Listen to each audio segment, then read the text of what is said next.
Running up the score. Jerry. He just sucks. He's not good. let's just put it out on the table. He's not a good quarterback. Oh, way to join a team that already won a title. You know, Ben is unique. These guys are unique. They're championship runs. I mean, this one's unique. Let's hope some people still get thrown at and, get hit in baseball. Keep it interesting, right? Yeah. I can't take this guy serious right now. I dare you to watch it and tweet us. Tell us, oh, you know what? This is a hell of a sport. Where's this been all my life? The New York Jets you know what they need to do with their second round pick? They need to just start taking it and lighting it up on fire. Where's that quarter? Let me look at that one more time. This is Running Up the Score. And it starts now.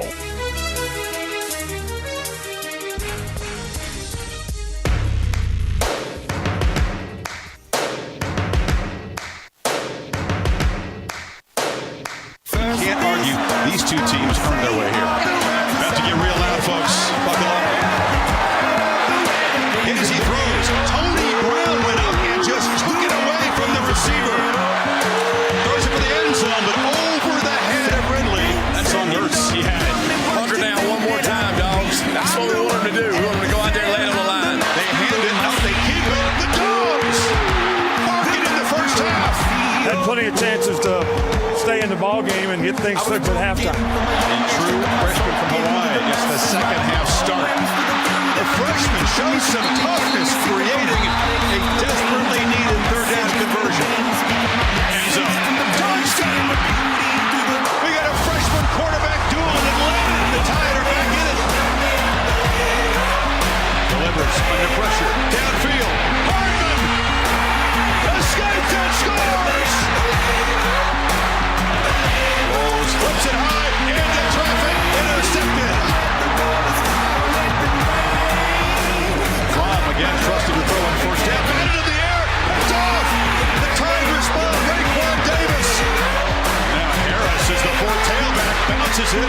Najee Harris in the clear, a powerful run. The lefty fires downfield. Judy goes up. Tagovailoa, plenty of time, surveying the field, fires end zone, touchdown! Calvin Ridley finally makes an impact.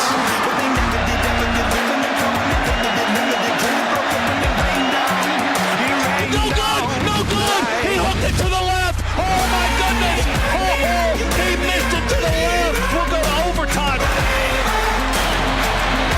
Pressure, flush, sacked, way back at the 35-yard line.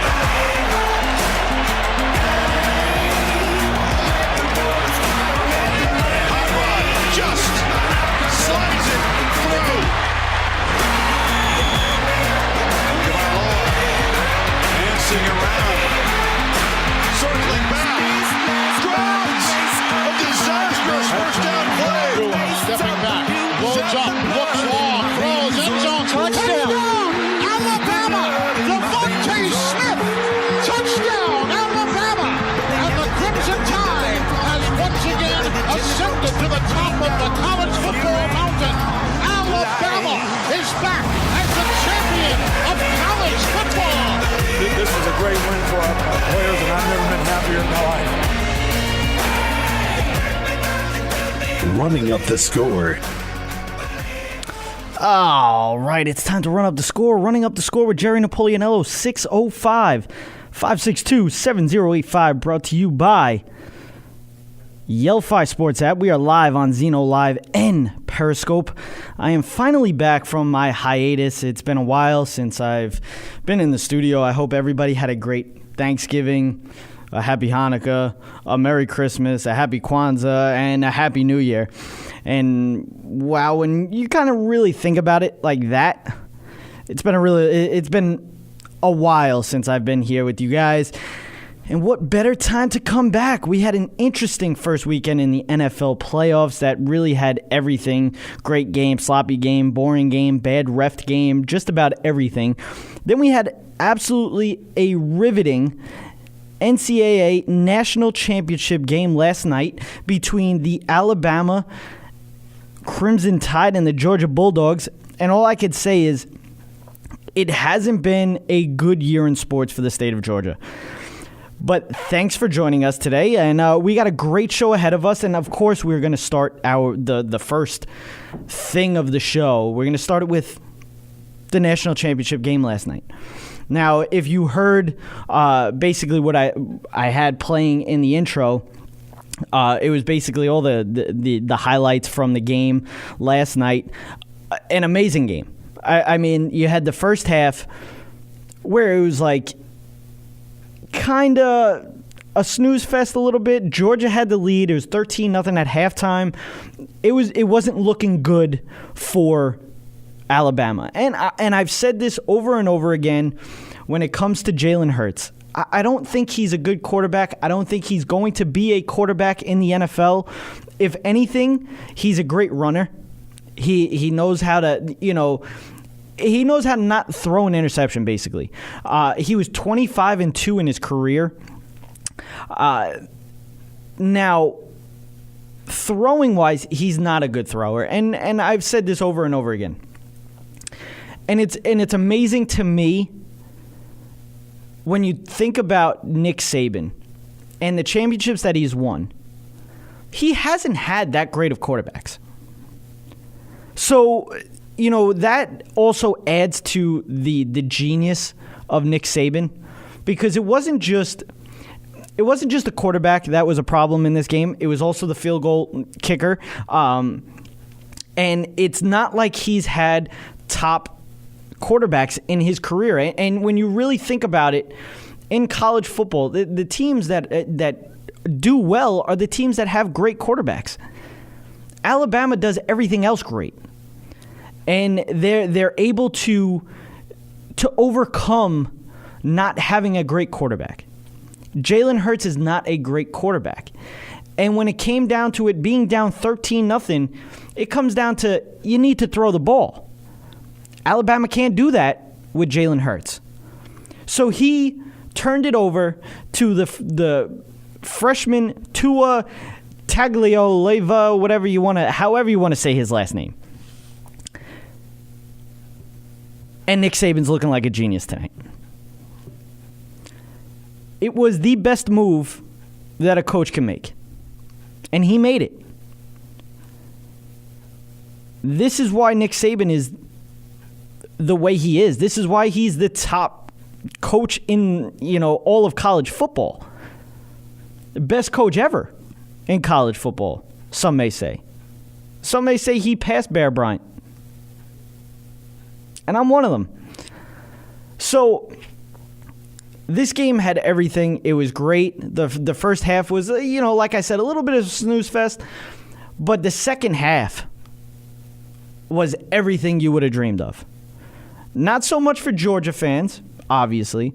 Not so much for the state of Georgia, actually. Because you had the Atlanta Falcons blow a 28-3 lead in the Super Bowl. And you had the Georgia Bulldogs blow a lead and lose in the national championship game. Now, when it comes down to both quarterbacks, because, Jake Fromm is a freshman as well as Tua, they both made their mistakes. They both made their freshman kind of mistakes. Both of them actually made mistakes in overtime. Obviously, it was worse for Jake Fromm than it was for Tua, because Tua came back and threw a dime for the game-winning touchdown and a championship-winning touchdown. They both took sacks, and it's not. And I've been noticing lately. Watching, NFL over the weekend with Wildcard Weekend, and then you look at this game. I don't know what these quarterbacks are thinking, when they're taking sacks that are big losses. It's like, do they not know how to throw it away?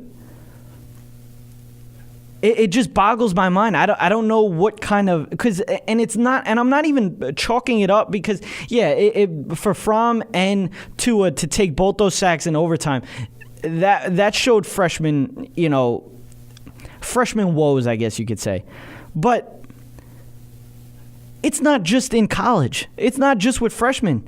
Some of these NFL quarterbacks are making these mistakes. And it just boggles my mind. Cam Newton made this mistake.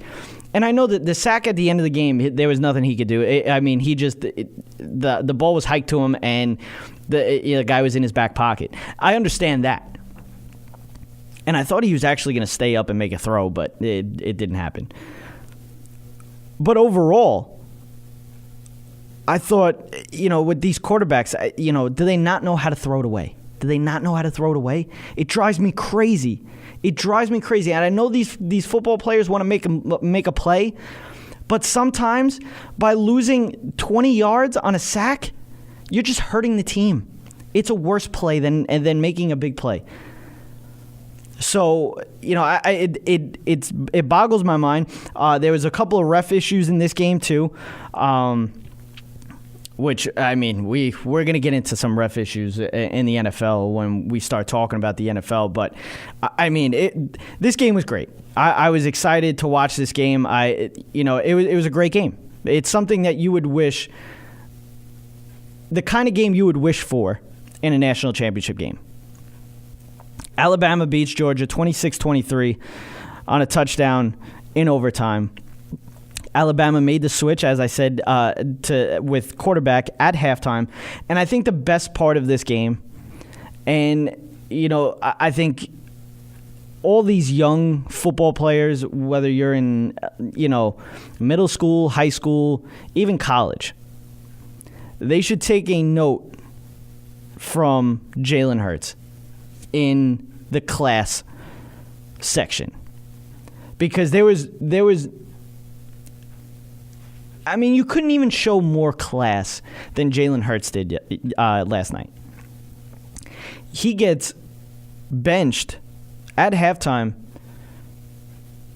where he's gone 25-2 as a quarterback for Alabama.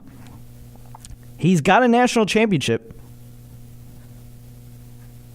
And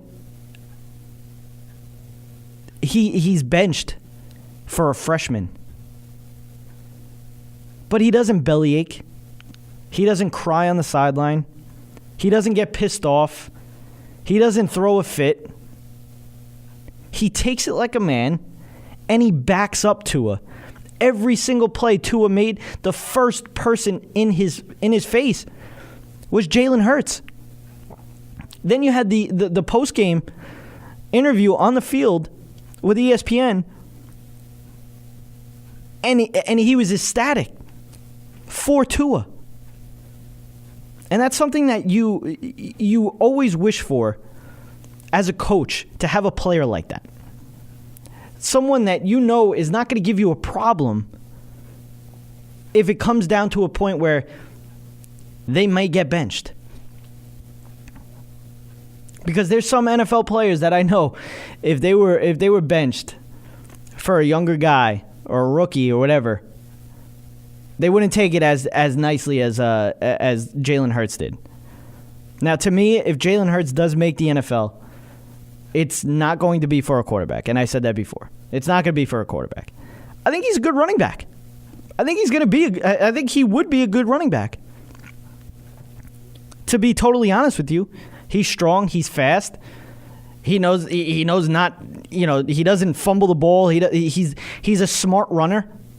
I think he would be a good running back in the NFL, Jalen Hurts. So, as a quarterback, it's not going to happen. I'm sorry. He's just not that good of a thrower. The fact that Alabama has made the national championship 2 years in a row with Jalen Hurts as their quarterback is amazing. And it's attributed to Nick Saban. And Nick Saban is the best head coach in college football, and probably ever in college football, as I said before. And I thought the funniest part of this. Now, when we talked about this earlier, before the playoffs started, it was actually, if you saw the video that I've put up on Instagram, and it's just kind of a highlight video of some of the previous shows. But in the last show, we talked about the college football playoff. And it's been a while, and I'll give you a reason why I've been out for a little while. But the fact that people were saying that Alabama should not be in the playoff was absolutely laughable. It was laughable, and I said it then. I think it was 3 scenarios with the college football playoff. Every one of them showed Alabama in. And there was no reason why Alabama shouldn't be in. Just because they lost their last game, it doesn't mean anything. I'm telling you, if you were to put Alabama up against any of these teams, they would still be the favorite. Hence why they won the national championship. So the point I'm making here is it is absolutely laughable that people even said that Alabama should not be in the playoff. Absolutely laughable. And that was just the people that wanted other teams to win. Basically. Because that there was not going to be... it was always going to be Alabama in the championship. And even last year, it came down to a last-second play for them to lose that championship. And then they're down at halftime 13-0. They come back with a freshman quarterback that has not played for Alabama this year if they weren't. Every time that he's played, they were up by double digits this season. So the fact that he played in this game, he came into halftime, they're down 13-0. He comes into this game and he wins them a national championship. Nick Saban made a very ballsy move, and it worked out. There's a lot of coaches out there that would not make this move, and that's why you have to give it up to Nick Saban. You have to give it up to Tua, the freshman quarterback. I'm not even going to try to say his last name. But I thought it was laughable that people thought that Alabama should not be in the college playoff. And, we had the overnight ratings for the championship game. This was the second best title game overnight since 2010. It had a 16.7 rating across ESPN family networks, up 9% from last year, 15.3, and up 4% from 2016 at 16.0, both of which pit Alabama against Clemson. ESPN alone posted a 16. Compared to the previous All-SEC National Championship, Alabama LSU in 2012 overnights jumped 21% from a 13.8. So overall, they did very well. ESPN at least did very well with the ratings, and it was a great game, and that just shows you that people just like to watch good games, basically. But now I'm going to get into basically the reasoning why I was out for a while. And to be honest with you, I think, going over it, I don't think I can. I don't think I was in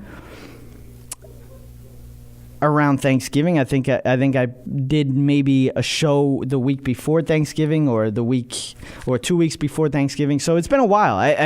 We missed Thanksgiving. We missed, Hanukkah. We missed Christmas. We missed New Year's. So I hope everybody had a happy holidays, happy New Year. I hope everybody was safe. But the main reason, is because I was working a lot with my other job, with my other 2 jobs actually, and sorry, it's really hot in here. And I got engaged, so I wanted. It's been a while, since I've been in here. I got engaged. Obviously, you guys, if you have followed the Tom and Jerry Sports Show and Running Up the Score. And Nicole, sat in on a couple of shows. Some people liked it. I actually didn't hear anything bad about it.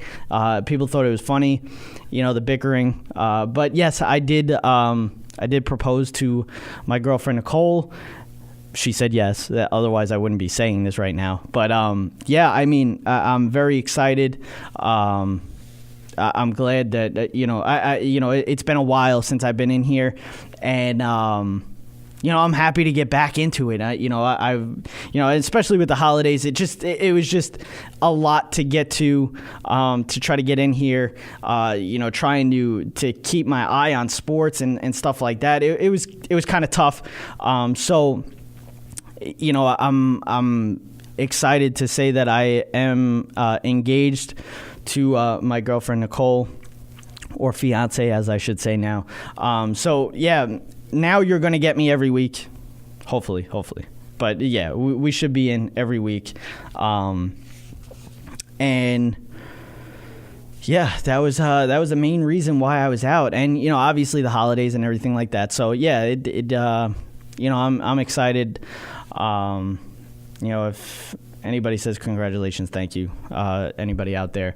But yes, getting back to the sports part of the show, I'm going to take a break, and we're going to get into some NFL stuff, a lot of NFL and some basketball talk, too. We got a lot in the NBA, especially with my team, the Los Angeles Lakers. There's a lot going on in L.A., and most of it's not good. So we'll get into that when we get back. You're listening to Running Up the Score, brought to you by Yelphi. All Noise Radio.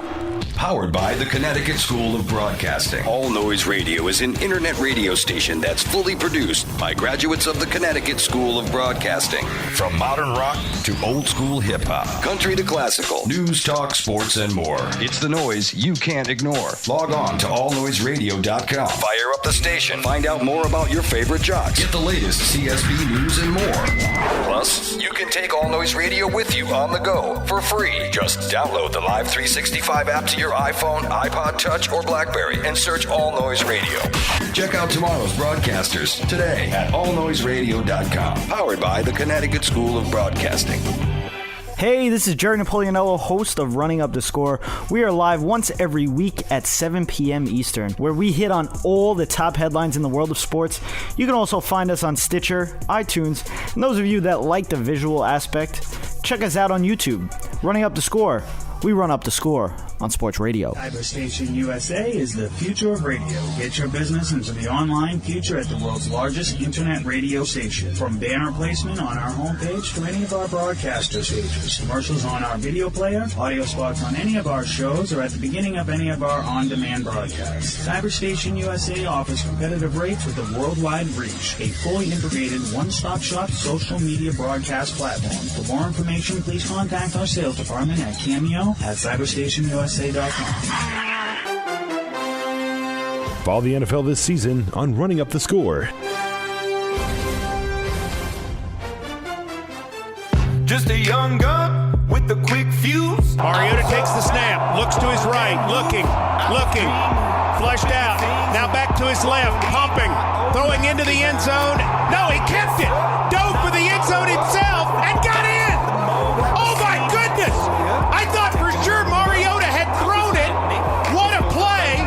Let's see exactly how it went. It was batted back to him. He did throw it. He caught it for a touchdown.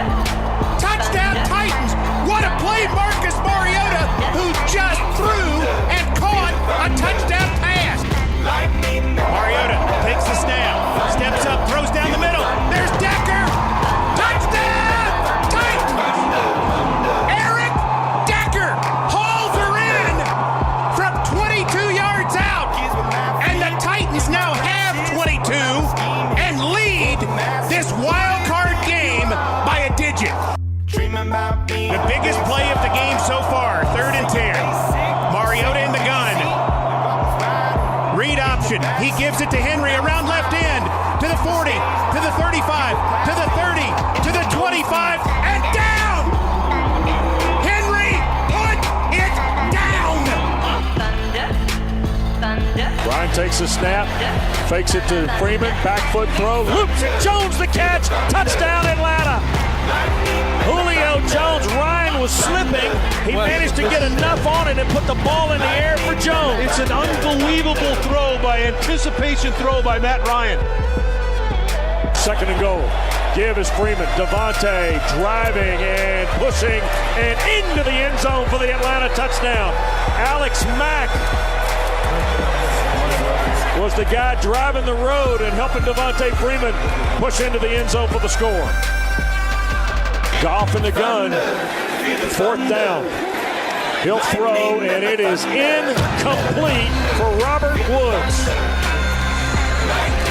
And the Rams, the champions of the NFC West, are going to lose here today as the 3 seed. High formation, here we go. Fournette the running back. Play fake. They want to throw it back in the end zone to Ben Koyak. Caught in the back of the end zone. Touchdown Jacksonville. A play fake and a touchdown pass to Ben Koyak. Peterman drops the throw, throws it out to the right side. It is knocked and picked off by Jalen Ramsey. He tipped it in the air. He made a diving interception. And it's the Jaguars. Saints on top 7-3, looking to stretch that lead. Play action Breeze. Throws it near sideline. Wide open for the touchdown is the tight end Josh Hill. Josh Hill, the forgotten man in the Saints passing attack, and certainly the Panthers forgot about him. Kamara is the running back. Will he get another chance? He does. Right side, and he's in for the touchdown. And that's a big boy run right there. 4th and 23 from the 34. Here's Newton under pressure, and he's going to be tackled and sacked and dropped. And it's 2 Saints who have him. Cam Jordan being one, and Von Bell being the other. And that is the final play of this game. Let's go to Minneapolis. From hand grenades. You love another psychopath sitting next to you. You love another murderer sitting next to you. You think I'd get it sitting next to you. Now back to Running Up the Score. Here's Jerry. All right. I hope you guys enjoyed all the highlights from this weekend, the Wildcard Weekend. There's we're on the fence about at least Wildcard Weekend and how it was. The ratings were low. Some may say the play was bad. I think everybody's on board with the refs being bad. It's just, overall, these refs need to step it up. And we're also going to have ref problems in the NBA, and I'll get into that as well. But this, the catch rule is ridiculous. I don't understand it. And I'll give you, we have a whole bunch of I have a list right now of plays that the catch rule has come into play, whether it be, a catch or not a catch, and the not a catch should be a catch or the catch should not be a catch. It just overall, altogether, I have a list of them. And first, we'll start off with Wildcard Weekend. We had the first game, Tennessee at Kansas City. Kansas City, was up 21-3. In this game, 21-3. There has been four teams that have given up 18-plus points in the playoffs, 2 of which have been Kansas City. This is a problem with Kansas City. And the fact that I think there was maybe 5 or 6 times that he handed the ball off to Kareem Hunt in the second half. That was the recipe. You saw that when it came down to the Falcons in the Super Bowl. They ran the ball well in the first half. They come to the second half. They're up big. They stop running the ball. It doesn't make sense to me. That's the time that you want to run the ball, when you are up big. Waste the clock. Get down to it. End the game. That's your deal. Why are you going to pass and have that chance of just stopping the clock? Not to mention you have one of the best running backs in the league. And it's not even, this game just did not come down to, just not running the ball in the second half. There was drop passes in this game. The refs made a lot of issues, they're calling this the forward progress game. I mean, the fact that, I don't understand it. The fact that you could get called for forward progress on a sack, a strip sack, absolutely mind-boggling to me. I mean, how do you get called for forward progress on a sack where a quarterback did not get any forward progress? Jeff Triplett retired. Thank the Lord. I mean, it's one game too late. But, I mean, that can't happen. And the fact, first of all, I think forward progress should be able to be reviewed. I think, it's kind of hard because, it's whenever the whistle blows. But, I don't understand it. I don't understand. Because this game, Kansas City still should have won this game because that 2-point conversion where Mariota gets sacked and the ball pops out and they run it for a touchdown, that should be a touchdown. That should have been the 2 points. For Kansas City, they would have won by 1. I don't understand it. I don't understand it. It drives me crazy. All these stupid calls, the catch rule, this, forward progress, just everything. And the fact that we're still reviewing some of these plays and we're still getting them wrong, that blows my mind as well. How is that happening? But this catch rule it just has to be fixed. It has to be fixed. Because that came into play again with Buffalo and Jacksonville. But we'll get into that game when we get there. Atlanta and the Rams. This is since 2012. Every number one offense has not won a Super Bowl. What does that tell you? Defense wins championships, kids. Rams go down in the first game. Number one offense down in the first game. Atlanta wins this one. To me, everybody knows how I feel about Matt Ryan. I don't think he's that good. I'm sorry. I don't think he's that good. I don't see anything, spectacular about Matt Ryan. I understand that they were the top dropped pass team in the league. But overall, I don't see, and if Carson Wentz was in this game, and you guys know how I feel about the Eagles, if Carson Wentz was in this game, I probably would have picked the Eagles. And I don't think the Eagles are that good. And we'll get my picks towards the end of the segment, towards the end of the show, actually. But yeah, I don't see it. I'm sorry, I don't see it. But Atlanta wins this one 26-13. Buffalo and Jacksonville. This is the epitome of snooze fest. Epitome of snooze fest. I don't know what else to say about this game. There's nothing going on in this game. And like I said, obviously, if you guys have listened to the show, if you know me, I work at SiriusXM. I'm a sports editor. And our thing is to get highlights for games. And basically, the way we run, especially football with the NFL, we basically get everything. Plays over 20 yards, sacks, interception, like turnovers, touchdowns, just everything that you would think that you could, any highlight that you would hear on SiriusXM, that's what we did. There wasn't that many highlights to get in this game. There really wasn't. Supposedly, Blake Bortles disappeared in this game. Not, actually, like, physically, not, figuratively, because he did disappear in this game figuratively, but there was just not much to get from this game, and I've said this over and over again. If it wasn't for Blake Bortles, this team would be really, really good. This team would be really, really good in Jacksonville. Buffalo, I think it's time to find a new backup quarterback because Nathan Peterman has thrown more interceptions this season than Tyrod Taylor has.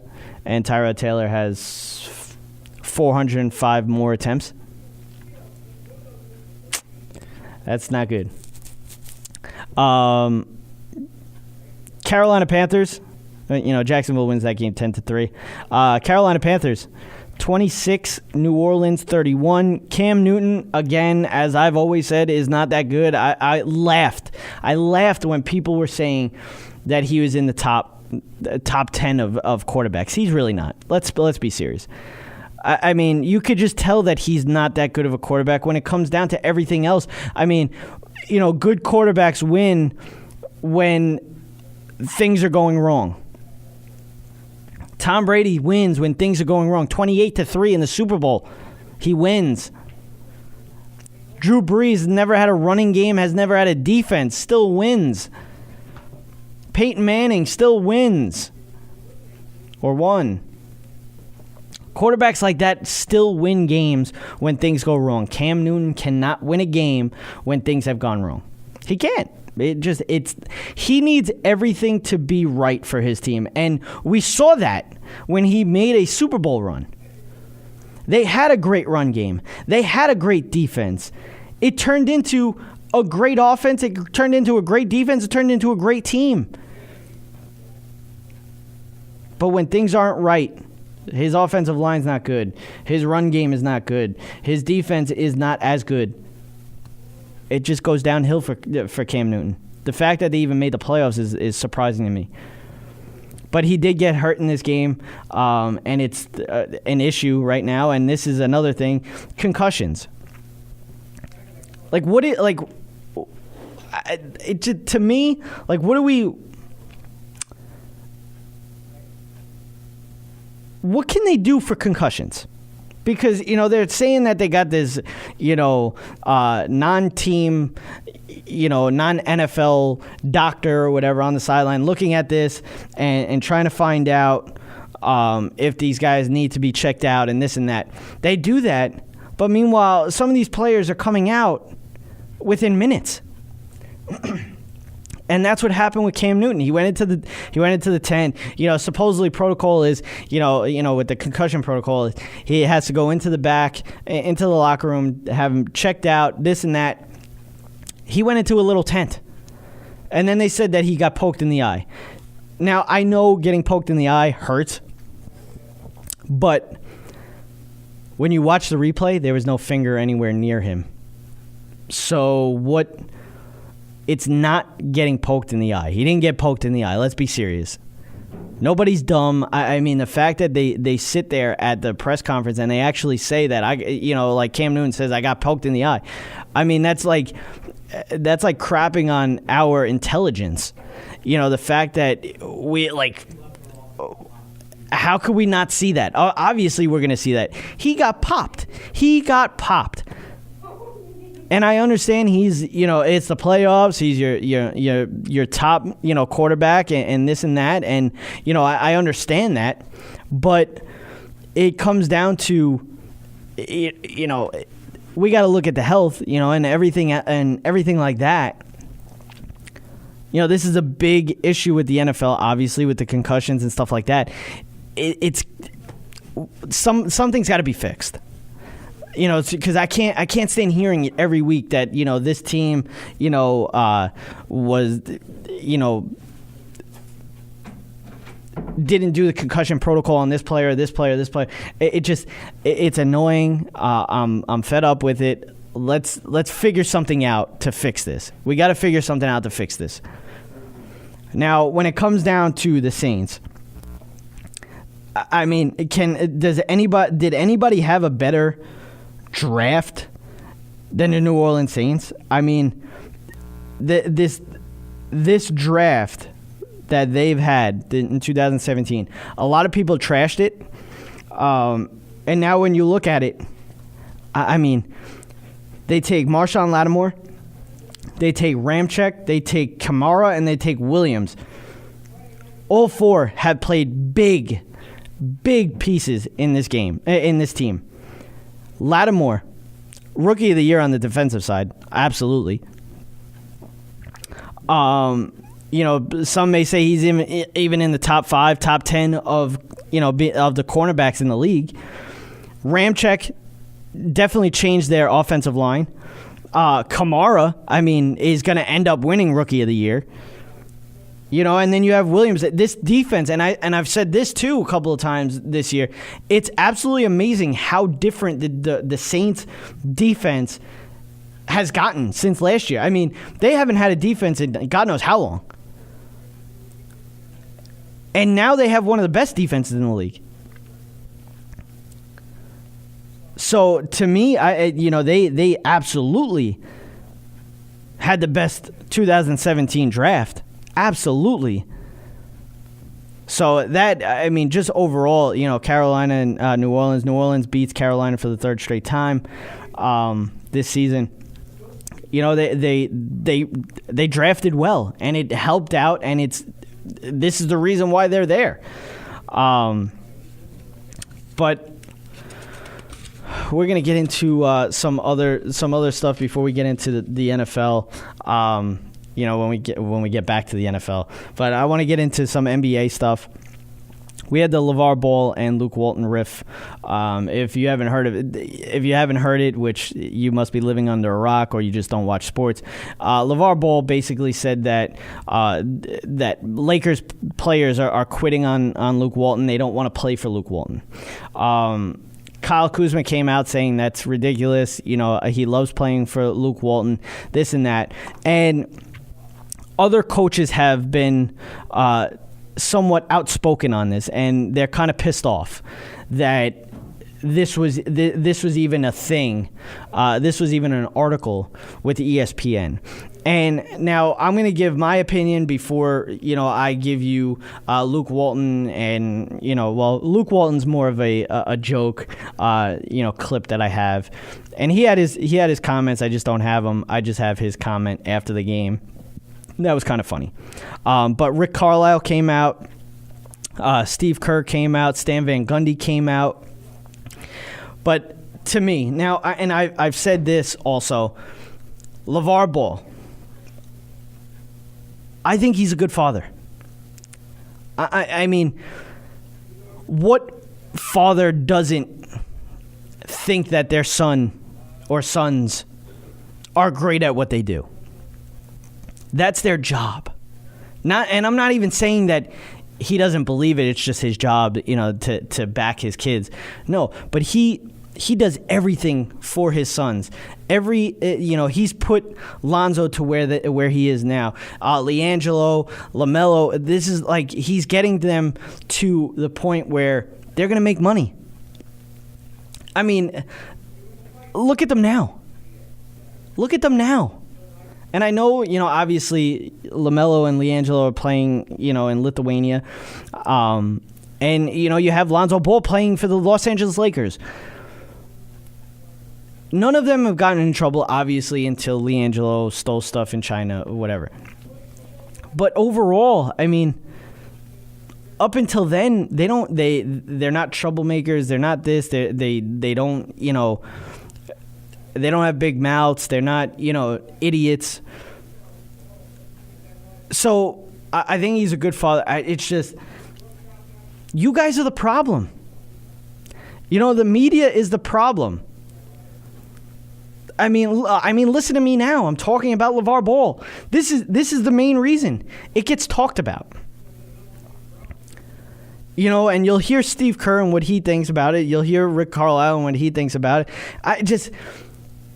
If you don't want him to talk, don't stick a mic in front of his face. Period. That's your problem. You're sticking a mic in front of his face, and he's going to give you how he feels, straight up. That's exactly what he's doing. You ask him a question, he's answering. Do you want him to fluff it up?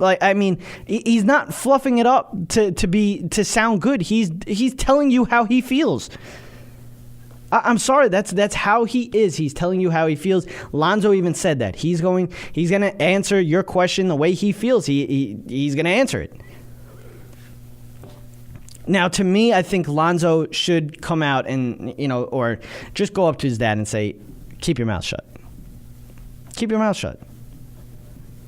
Because with Lonzo not saying anything, it's making it spread apart now. Now it's just starting to spread.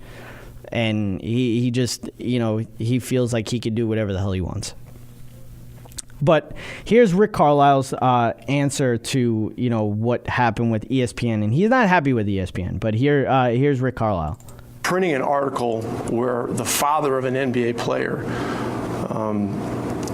has an opinion that is printed as anything like legitimate erodes trust. It erodes the trust that we've built with ESPN, and our coaches are upset. Because Luke Walton does not deserve that. 2 years ago, he took a veteran team and led them to 24 wins in a row, which is an amazing accomplishment. And off of that, he earned the Laker job. And to have to deal with these kinds of ignorant distractions, is deplorable.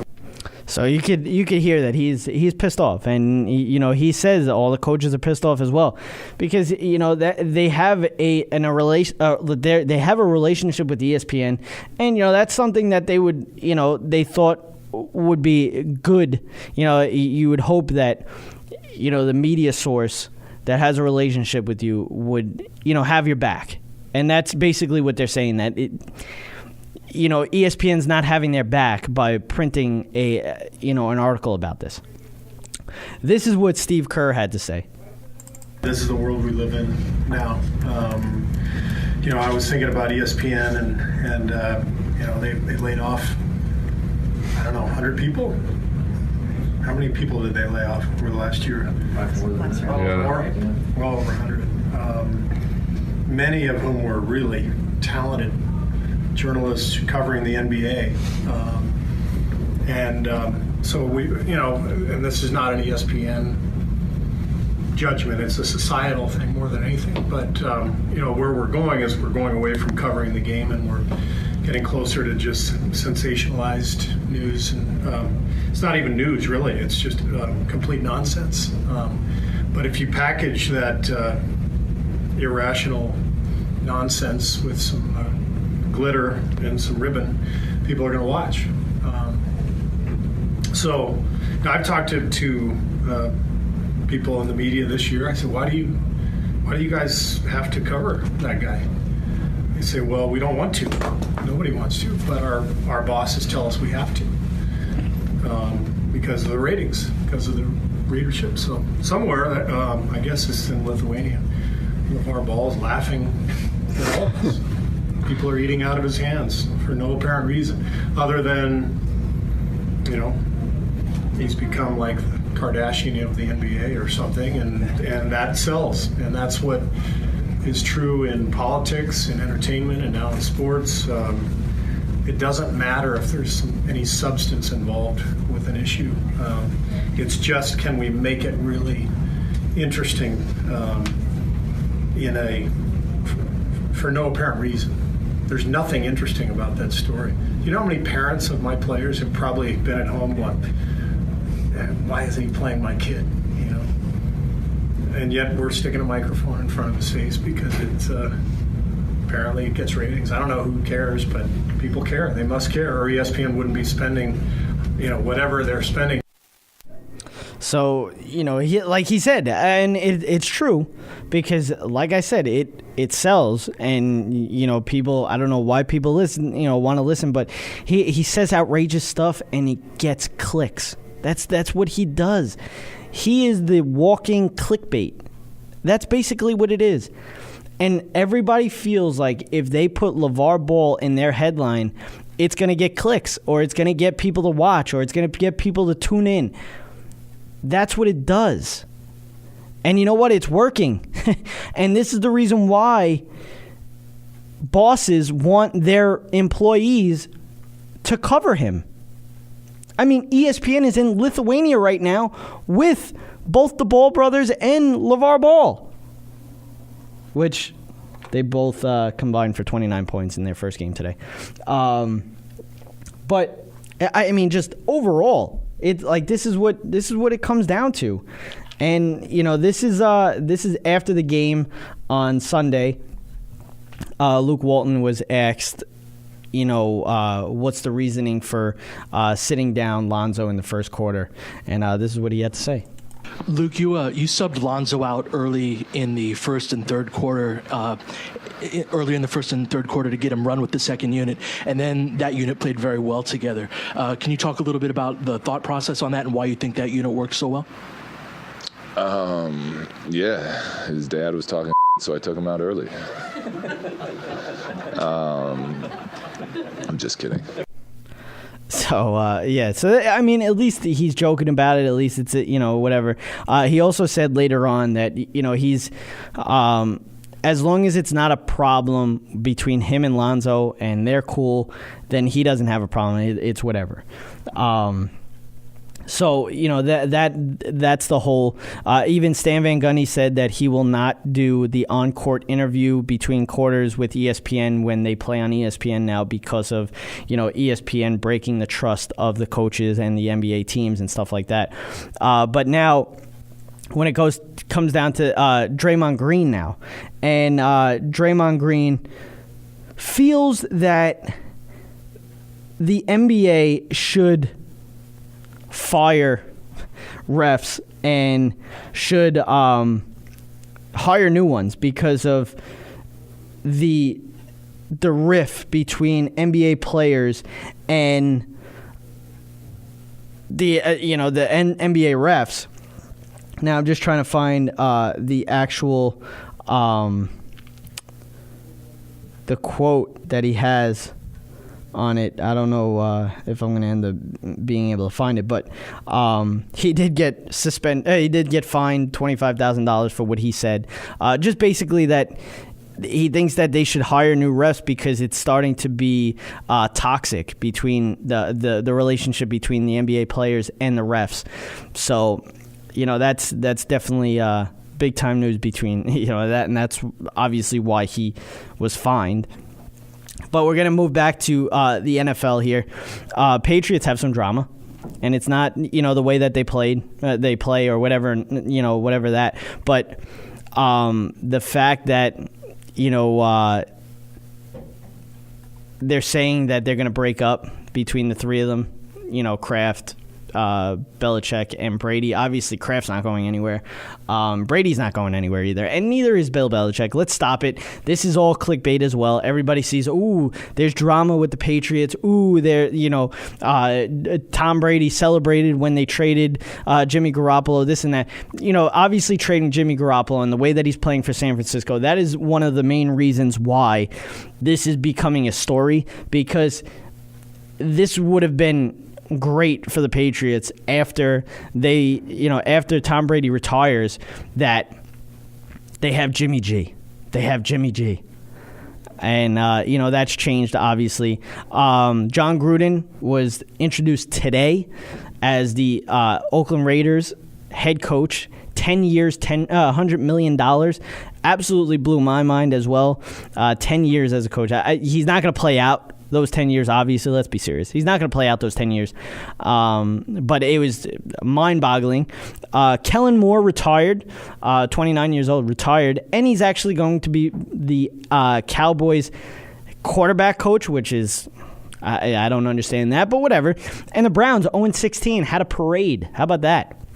So we're going to get into the playoffs divisional round with some of our picks.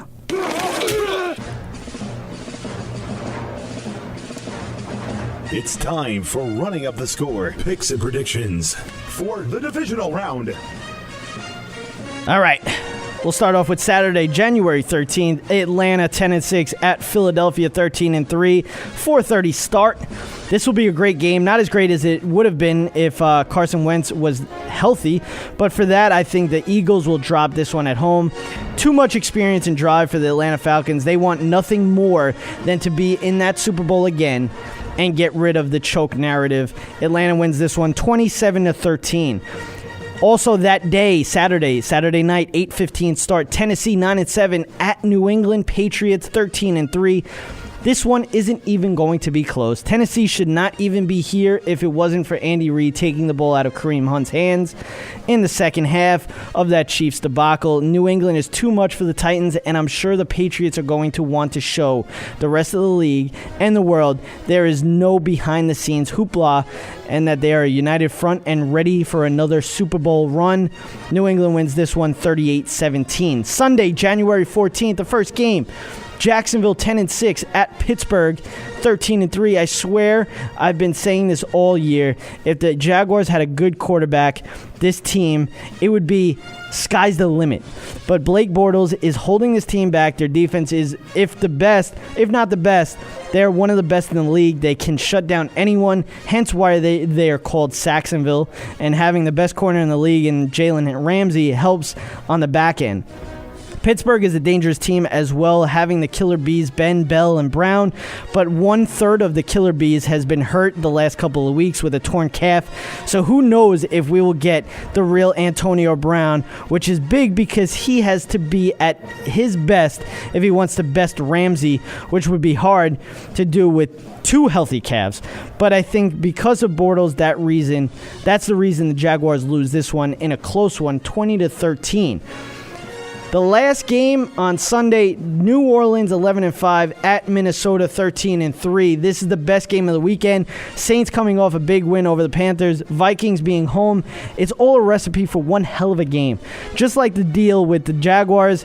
Now I'm not saying Case Keenum is like Blake Bortles, but seriously, when are we going to see the real Case? The real Case Keenum for Vikings fans? You're hoping it's not Sunday. Being home is a big plus for the Vikings, and that will help. But when you think about it, who would you rather trust under center? Drew Brees or Case Keenum? Okay, I rest my case. Drew Brees and the Saints for the win in this one, 24-20. Now we move on to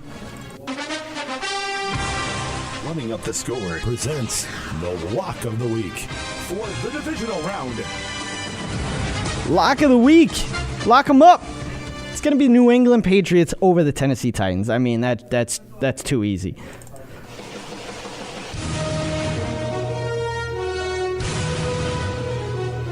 It's time for Jerry and Kevin's Upset of the Week for the divisional round. Upset of the week. Whew, there's not really much of an upset, to be honest with you. I mean, I guess you could say Atlanta over Philly, but I think Atlanta is favored, so you really can't say that. I'm going to go with New Orleans over Minnesota. I see Breeze winning that one, and I think it's going to be New England and the Saints in the championship. And when I was talking about the catch rule real quick, if you look up Calvin Johnson, you look up Des Bryant, Jesse James, Rob Gronkowski, whose catch was still a catch, also Harry Douglas's, who still was a catch, Troy Polamalu, who should have been a catch, all of these, Kelvin Benjamin, Jalen Ramsey in the game over the weekend. These are all catches that were like Jalen Ramsey's was called a catch, shouldn't have been if you're going by the catch rule. Kelvin Benjamin was a catch if you want to actually go by a catch. Emmanuel in it was a long time ago. Tony Dungy was the quarterback for the Buccaneers. They got screwed. They lost to the I forget who they lost to, but Troy Polamalu kicked it out of his hand, which is a joke because he made a football move. They called it no catch. Harry Douglas, the ball clearly touches the ground, and they called it a catch. Rob Gronkowski clearly rolled as it touched the ground, still a catch. Jesse James over this year against the Patriots. You don't see more of a catch than that. Calvin Johnson, Des Bryant. All of these. Let's be serious now. Come on. But that's going to do it Well, I'll be back next week. We'll be talking about the divisional round, and then we're going to be getting into the championship round in the NFL. More NBA talk, NHL talk. Hopefully the hot stove and baseball starts to pick up. I didn't even see that's a crazy thing. I wasn't even here for the Stanton thing. I wish I was on mic, talking about Giancarlo Stanton being a Yankee. I mean, let's be serious. Giancarlo Stanton is a Yankee. Unbelievable. But that will do it for the show. Thank you for joining me. I'll be back next week talking more sports than ever. I'm Jerry. Be breezy. Be breezy. And it is all over! You've been listening to Running Up the Score. We run up the score on Sports Radio.